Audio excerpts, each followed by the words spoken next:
Барлықтарыңызға сәлем. Біздің бүгінгі тақырып файлдармен жұмыс.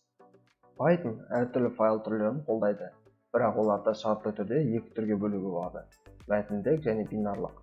Мәтіндік файлдар мысалы CVC, текст, HTML кеңейтілген бар файлдар. Жалпы ақпаратты мәтіндік түрде сақтайтын кез келген файлды жатқызып саналады.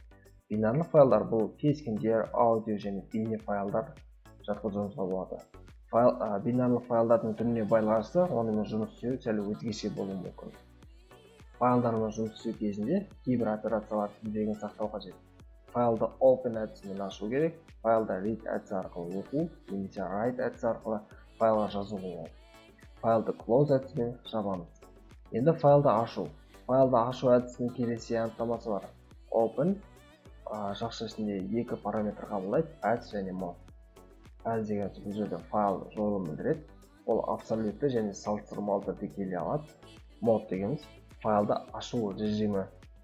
Файлды ашу режимдері. Бұл жерде төрт түрлі режим бар: read, write, open, binary. Бұл жердегі алдыңғы слайдта көрген, яғни экранда көріп тұрған слайдта көрген mode параметрдің орнына жазылатын режимдерді айтып жатырмыз. Read файлды оқу үшін ашады. Егер файл табылмаса, егер ол файл жоқ болған жағдайда file not found error қатесі терминалға шығады.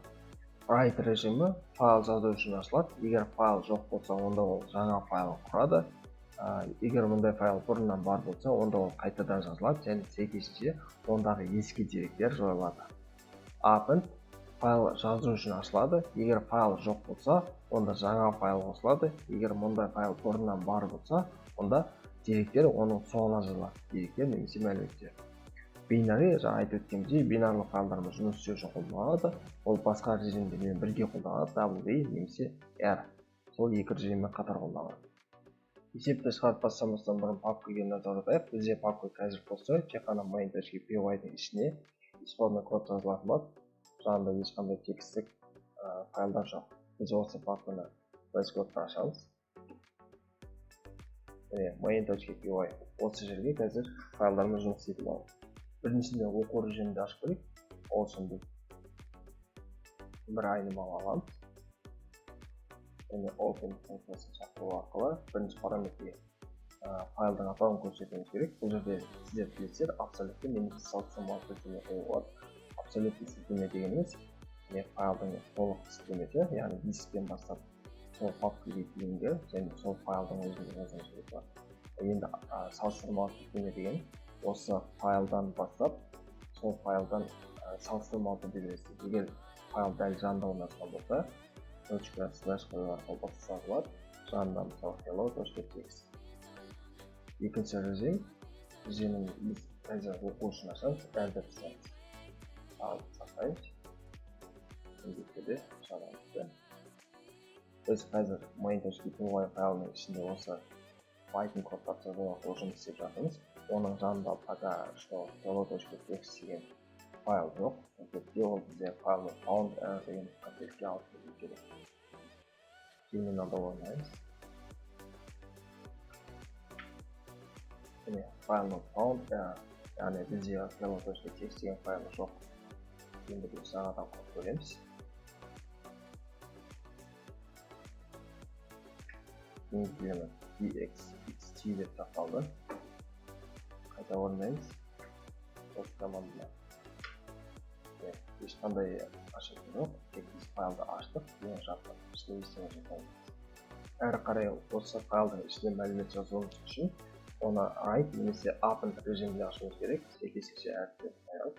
Одан кейін файлдың ішіне жазамыз. Файлдың ішіне мәлімет жазу үшін write функциясын әдісін шақырамыз. Ішіне не жазу керек екенін өтінішті көрсетемін. Мысалы, білем. Сақтаймыз. Команданы орындаймыз. Команда орындалды, ешқандай қате жоқ. Папканы қараймыз. hello.txt файлды ашсақ, сәлем әлем. Ол файлдың ішіне жазылды.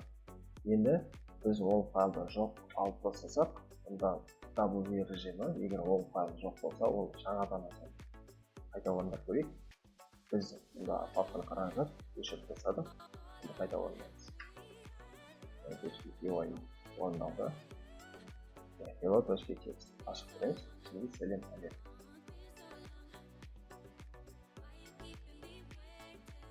келесі append режимінде дәл солай, егер файл жоқ болса ол жаңадан құрады, егер бар болса соның ішіне мәліметті әрі қарай қосады.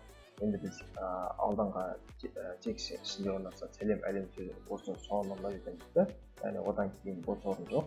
Бұл жерде қазір бос орын қою арқылы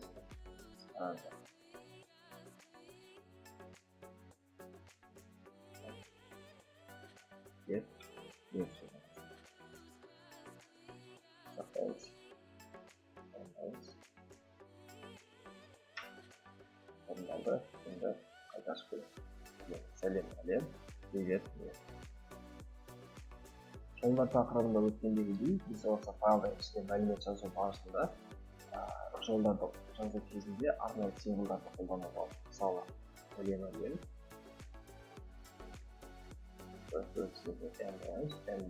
new line, тағы жауап көшіргесі, әрі қарай, привет,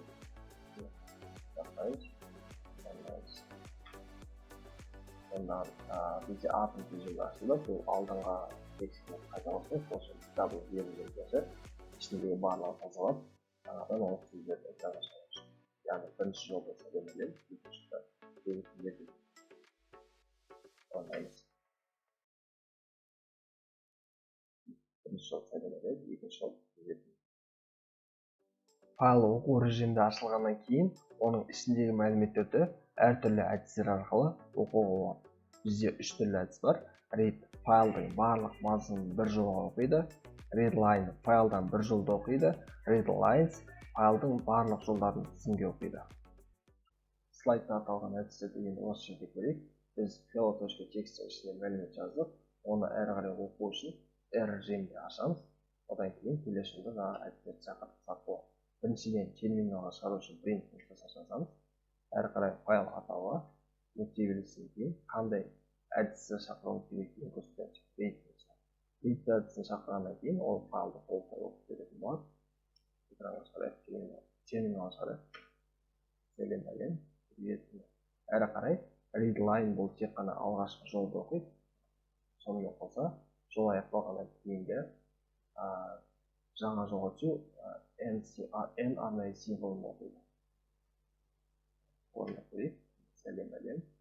Плюс жаңағы біздегі new line арнайы символ бар.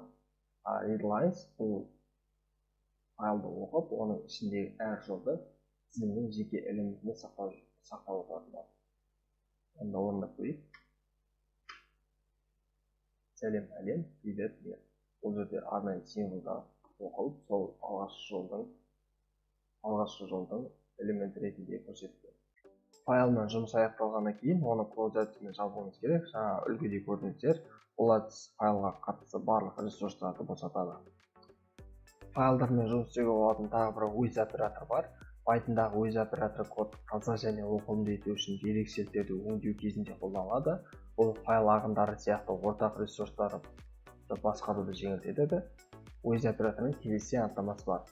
With операторы одан кейін open әдісі шақырылады. Ол екі параметрді қабылдайды. As кілттік сөзінен кейін файл объект дейміз. Бұл жерде сол файлды қандай айнымалының ішіне сақтайсыз, соны көрсетуіміз керек. Қос нүкте қойып, келесі жолдан төрт программ немесе бір таблет функциялар қойып, нұсқаулар, бұйрықтар, операторлар жазылады. With операторына енді үлгі көрейік. Ол үшін біз барлығын келтіреміз. Одан кейін with кілттік сөзі, одан кейін біз open функциясын шақырамыз. Файл адресін көрсетеміз. .txt. Әрі қарай қандай режимде ашамыз? Мысал ретінде wv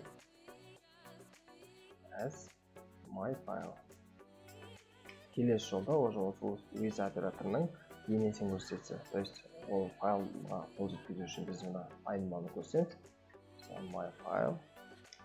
Әрі қарай ішіне мәлімет жазу үшін қандай мәлімет жазу керегін көрсетсек болады. Hello world.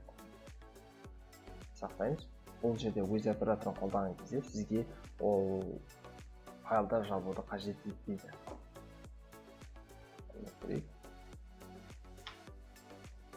Енді файлды көреміз. Ішінде hello world көрсетеді.